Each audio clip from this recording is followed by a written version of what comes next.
The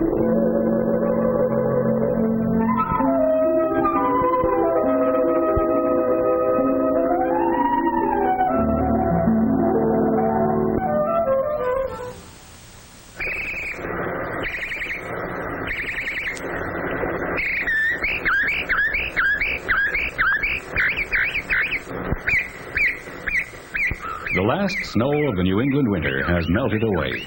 The soft April breeze touches the woods and fields and streams, and a new life stirs within them. The Canada plum has already blossomed and signaled the start of spring, and spring is the beginning of many things. It's the time to do a little pleasant research into the mysteries of the pond that looks so calm on the surface, but teems with a half-hidden life of its own.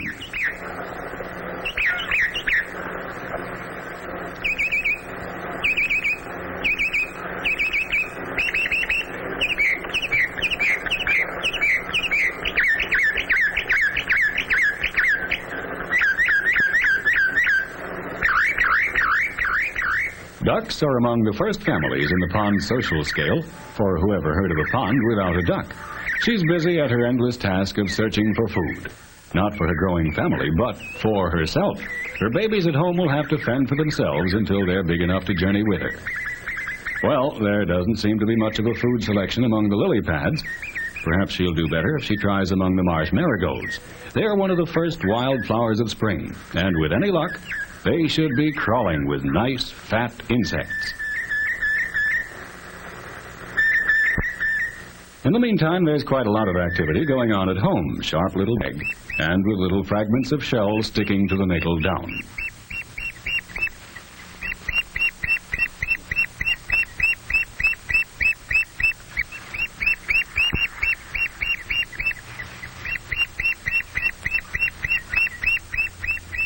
It's not long now before they leave the nest. After trying out their slightly unsteady legs, they venture into the pond for their first swimming lesson.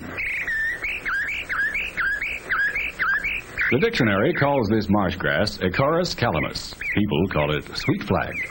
It's a common marsh plant, as common as the cattails that grow tall and thick on the edge of the pond. If you search long enough among the cattails, you might find the cleverly concealed nest of the red-winged blackbird.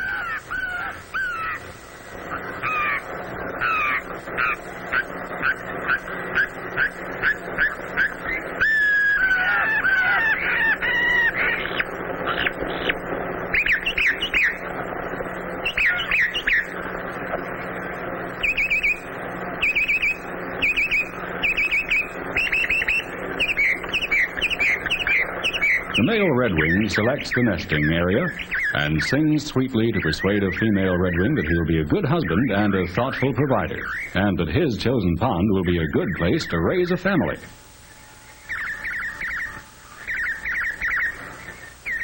In the course of a season, the redwing couple will raise several broods, building a new nest for each. Eggs are laid and hatched with an almost monotonous regularity. And there's a never-ending succession of wide-open little red mouths to fill.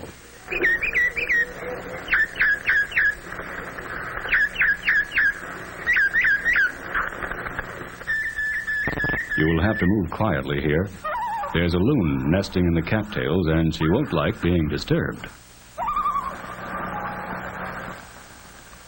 Oh, she's seen us, and the camera captures her in slow motion as she takes off. Listen to the call of the loon.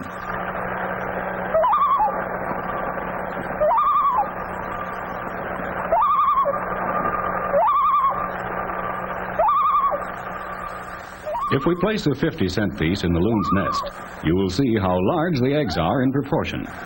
The loon is the largest of all the diving birds.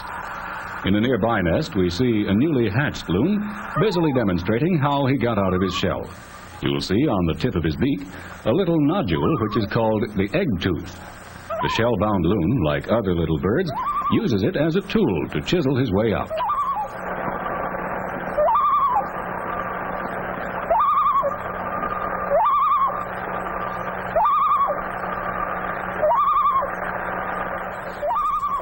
It's not long before the baby loon leaves the nest and takes to the water, bobbing along obediently behind his mother.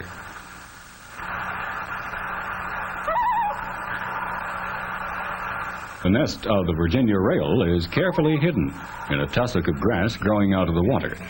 The rail is a wading bird and feeds on aquatic bugs and the larvae of the dragonfly. The baby rail looks rather ungainly as he struggles out of his shell, but he'll improve when his down dries off.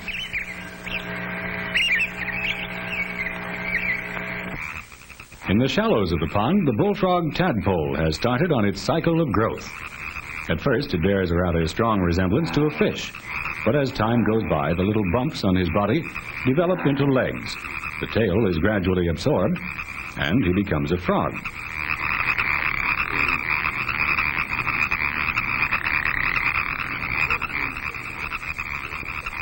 Two or 3 weeks after the frog lays her eggs, the toads come to the pond to start their families. The bullfrog stays in the pond for his entire life.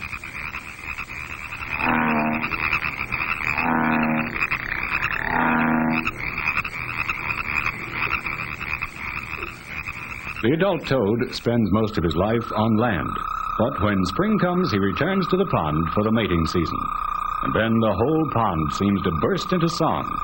Toad competes with toad to attract the females, and either the loudest voice or the loveliest song wins the fairest mate.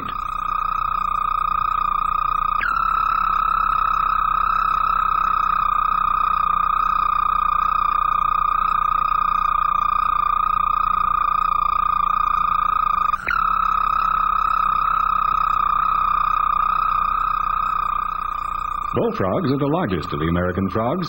It's quite a trick to catch one, since they jump very quickly and sometimes make leaps of from 8 to 10 feet long.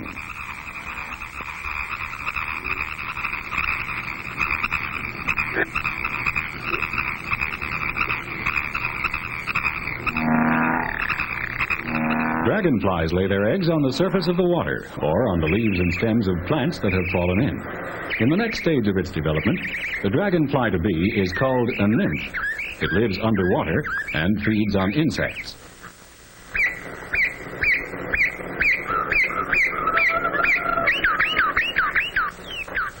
There comes a day when the full-grown nymph crawls onto the flower stem and slowly pulls itself out of its larval skin. The fluid pumps through the crumpled wings, and they gradually expand. For a while, the dragonfly rests in the sunlight. The flexible wings dry, and the mature insect is ready to fly away. He's swift as lightning on the wing. Now you see him, now you don't. And now he's back with a juicy mouthful of housefly.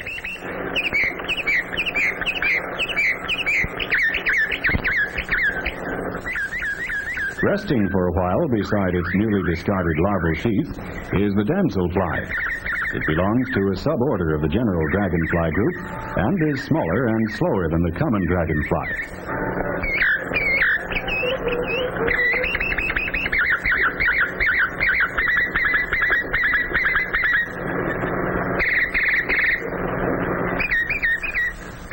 A great many birds and animals depend largely on their natural camouflage to hide them from their enemies.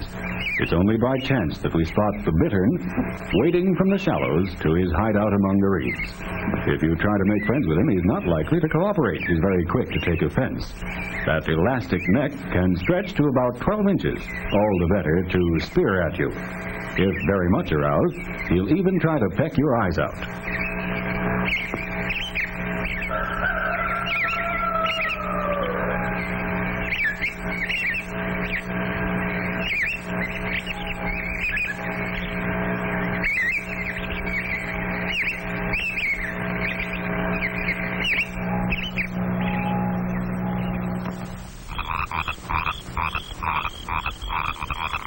If you ever want a turtle for a pet, stay clear of this one.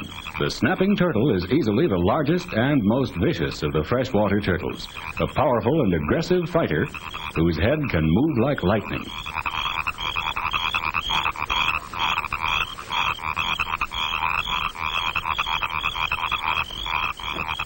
This gaping mouth has snapped and swallowed large quantities of fish, frogs, and even ducks.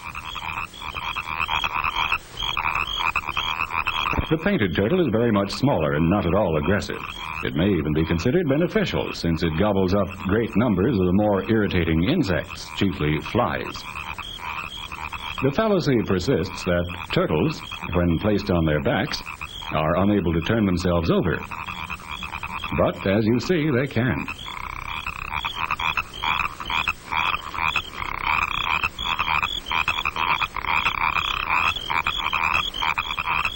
There's a spruce tree at the edge of the pond, and on an overhanging branch you'll see the nest of the kingbird.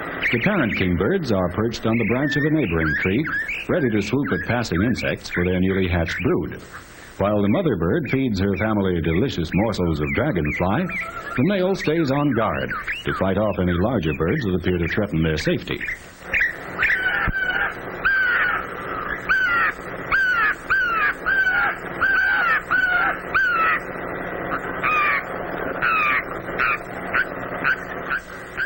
After wintering in Florida, chipping sparrows return to their northern homes in early spring to eat up weed seeds and tiny tent caterpillars, which makes them very popular with the farmers.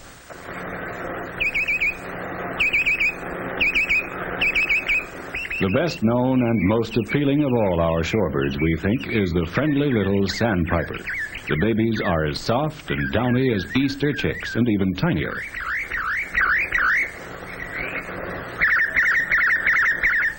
The young ones leave the nest almost as soon as they're hatched. Still feeble on their legs, they begin their carefree life of chasing along through the shallow waters to catch insects, cheeping with delight as they go.